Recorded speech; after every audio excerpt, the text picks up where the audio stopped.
जब दिल कुछ और चाहता हो पर धर्म कुछ और, तब इंसान की असली परीक्षा होती है।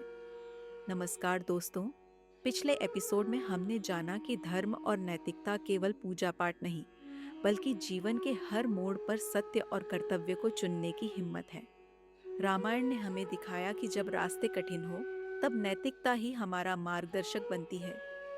आज हम प्रवेश कर रहे हैं उस अध्याय में जहां कर्तव्य और बलिदान रामायण की आत्मा बन जाते हैं, जहां हर पात्र हमें दिखाता है कि सच्चा धर्म क्या होता है और कैसे जीवन में कुछ मूल्य हर सुख और सुविधा से ऊपर होते हैं।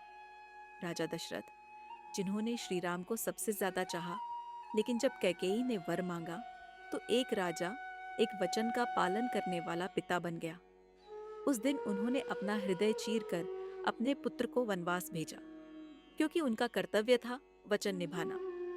भगवान राम, जिनके पास था राज सिंहासन, लेकिन उन्होंने उसे त्याग कर वनवास स्वीकार किया, बिना एक भी प्रश्न पूछे, क्योंकि उनका धर्म था पिता की आज्ञा का पालन। यह बलिदान नहीं, बल्कि आत्मा का समर्पण था। माता सीता, जिन्होंने सोने के महल छोड़कर वन के कांटों को गले लगाया, क्योंकि उनका कर्तव्य था पति का साथ निभाना। उन्होंने कभी शिकायत नहीं की, बल्कि हर परिस्थिति में धैर्य, सम्मान और आत्मबल का परिचय दिया। लक्ष्मण जी, जो अपने भाई के साथ वन गए, परिवार, पत्नी, जीवन के सारे सुख त्याग दिए। 14 वर्षों तक एक ही संकल्प, मैं श्री राम और माता सीता की सेवा करूंगा। यही है निस्वार्थ समर्पण की पराकाष्ठा। और सबसे कठिन क्षण तब आया जब माता सीता को अग्नि परीक्षा से गुजरना पड़ा। यह परीक्षा माता सीता के लिए केवल अग्नि में चलना नहीं था, बल्कि यह नारी की मर्यादा, आत्मबल और धैर्य की चरम सीमा थी। रामायण यही सिखाती है कि कर्तव्य निभाने के लिए केवल शरीर नहीं, मन और आत्मा का भी समर्पण चाहिए। बलिदान से ही चरित्र बनता है और कर्तव्य से ही जीवन में स्थायित्व आता है। आज जब हम अपने छोटे छोटे स्वार्थों के लिए रिश्तों को तोड़ देते हैं या नियमों से बचने के रास्ते ढूंढते हैं, रामायण हमें याद दिलाती है कि सच्चा धर्म केवल उपदेश नहीं, बलिदान है। कर्तव्य केवल शब्द नहीं, जीवन जीने की दिशा है। और सेवा, समर्पण, त्याग यही इंसान को श्रेष्ठ बनाते हैं।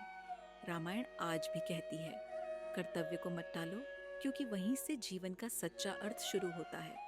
लेकिन बलिदान सिर्फ कर्तव्य के लिए नहीं होता, कभी कभी वह करुणा और सहानुभूति से जन्म लेता है।